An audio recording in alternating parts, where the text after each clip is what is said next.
So this process of learning how to grab too, and this is referred to as capture. The capture process, if it's done from the inside, we're not looking to grab the hand. We're only looking to sweep and pull in. Okay, we're looking to do like a hooking cradle kind of thing. And as we get into a forward, into that little switch foot, into that position, we're also looking to pull and draw with that force combination and then get into that level.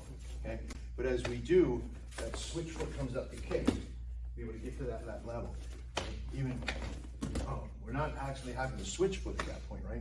Because my back inside crescent is coming up to hit and be able to sweep that foot, right? Even if I use it to get to that point where I'm flicking the foot in, I'm using it to hit and come down here. That's where the most power.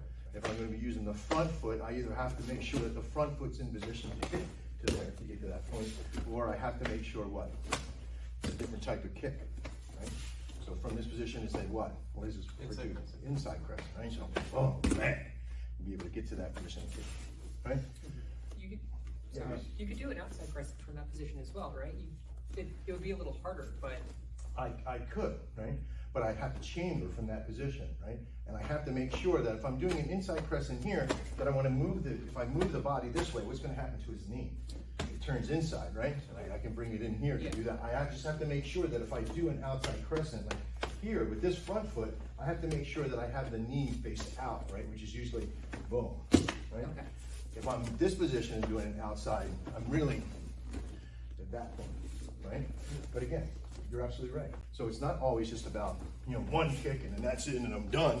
I'm using it as a duality. But also what comes into play is which way I go with my hands.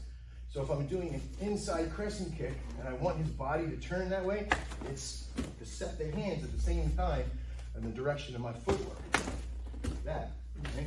If I use it to where, if it's now to the outside, I want to break his hand down, what happens now? that becomes almost like a trip or a throw. It becomes a throw at that point, you see? We're still going into the advancements of this process, right? So this is where it's boom and then back down at that point. Be strong. Be